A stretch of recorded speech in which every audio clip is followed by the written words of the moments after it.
Locker pro থেকে সবাইকে স্বাগতম জানাচ্ছি। আমাদের গুগলের প্লে প্রোটেক্ট যেটা ছিল ওটাকে আমরা ফিক্স করে দিয়েছি। চলুন দেখে আসি কীভাবে আমাদের নতুন সিস্টেমে ইনস্টলেশন করব। প্রথমে আমরা আমাদের কিউআর কোডটা অ্যান্ড্রয়েডে ক্লিক করি ইউএস লকারের। এখানে দেখেন আমাদের নিউ ইনস্টলেশন লেখা। আমরা এখন 4 নম্বর কিউআর কোডটা আর স্ক্যান করব না, এখন এইখান থেকে কিউআর কোডটা স্ক্যান করব। 4 নম্বরটা আমরা নেক্সটে ঢুকিয়ে দেবো। আপাতত নিউ ইনস্টলেশনে ক্লিক করি। করার পরে দেখেন এখানে 2টা কিউআর কোড আছে। এখানে একটা কিউআর কোড 2, কিউআর কোডটা 2টা আমরা মোবাইলটা চালু করার পরে ইনস্টল করব। আগে কিউআর কোড 1টা ইনস্টল করব। তো কিউআর কোড 1টা চলুন আমরা কাস্টমারের ডিভাইসটাকে এখানে 6 শব্দের ক্লিক করি। করার পরে লেন্সটা যখন চলে আসবে আমরা তখনই এটাকে স্ক্যান করে নিই এবং আমরা পাওয়ারফুল একটা নেট কানেক্ট করে নিই। হ্যাঁ, এরপরে আমরা নেক্সট বাটনটা ক্লিক করি। দেখো ওয়ানলিতে ক্লিক করবেন, অবশ্যই নিচেরটায় ক্লিক করবেন না। ইউজ ফর ওয়ার্ক ফর ওয়ানলিতে আমরা ক্লিক করলাম। এরপরে আমাদের সেটআপটা কমপ্লিট হয়ে যাবে। অ্যাকসেপ্ট দিলাম। এরপরে নেক্সট করে দিচ্ছি। এখানে আমাদের ফিনিশ লেখা আসবে, ফিনিশটা করে দেব।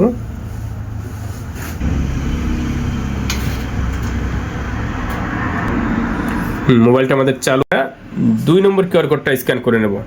এখানে ক্রোম ব্রাউজারে চলে গেলাম আর আমাদের 2 কিউআর কোড যেটা 2 নম্বরটা দেখেন, ফলো করেন। 2 নম্বর কিউআর কোডটাই আমরা ক্রোম ব্রাউজার থেকে আমরা স্ক্যান করব।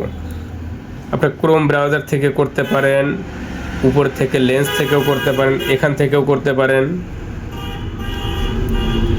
এইখানে যে আমাদের স্ক্যানারটা আছে এই স্ক্যানার দিয়েও করতে পারেন বা ক্রোম ব্রাউজার থেকে করতে পারেন। যে কোনো একটা লেন্স ইউজ করলেই হলো।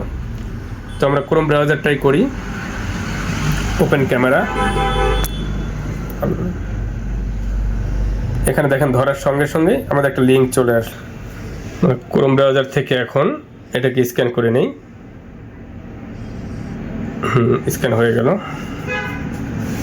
ডাউনলোড এনিওয়েতে ক্লিক করি। এরপর আমরা এখানে ওপেনেও ক্লিক করতে পারি অথবা 3 ডট থেকে দেখবেন আমাদের ফাইলটা নেমে গেছে। ডাউনলোডে ক্লিক করি। ডাউনলোড থেকে আমরা যে এপিকেটা নেমে গেল এটা আমরা ইনস্টল দিয়ে নেব। এখানে সেটিংটা অ্যালাউ করে দেব। আপনারা উপরের স্ক্যানার থেকেও করতে পারেন, ক্রোম থেকেও করতে পারেন। তো ক্রোম থেকে করাটাই সবচেয়ে ভালো।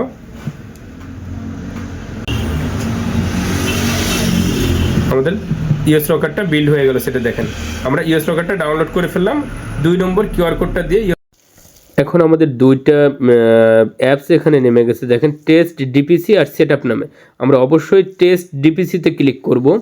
টেস্ট ডিপিসি দেখেন মার্কিং করা আছে, রেড মার্কিং। এখন আমরা টেস্ট ডিপিসিতে ক্লিক করার পরেই দেখেন আমাদের একটা ইন্টারফেস নিয়ে আসবে। আমরা উপরের এই সার্চ বারটায় এখানে লিখব ট্রান্সফার, লিখব ট্রান্সফারের 3 অক্ষর লিখলে হবে ট্রান্সফার, TRA লিখলাম। এখানে ট্রান্সফার লেখাটা চলে আসলো। ট্রান্সফারে ক্লিক করলাম। এরপর আরেকটা ট্রান্সফার আসলো, ওইখানেও ক্লিক করি। দেন এরপরে নিচে দেখেন ইউএস লকার লেখা আছে, একদম নিচে বটমে ইউএস লকারে ক্লিক করব। করার পরেই উপরের এই ট্রান্সফারে আরেকটা ক্লিক দেবো। ক্লিক দেওয়ার পরে আমাদের কাজ শেষ। এরপরে আমাদের ইউএস লকারটা ওপেন হয়ে যাবে। নিচে দেখেন সাকসেস লেখা।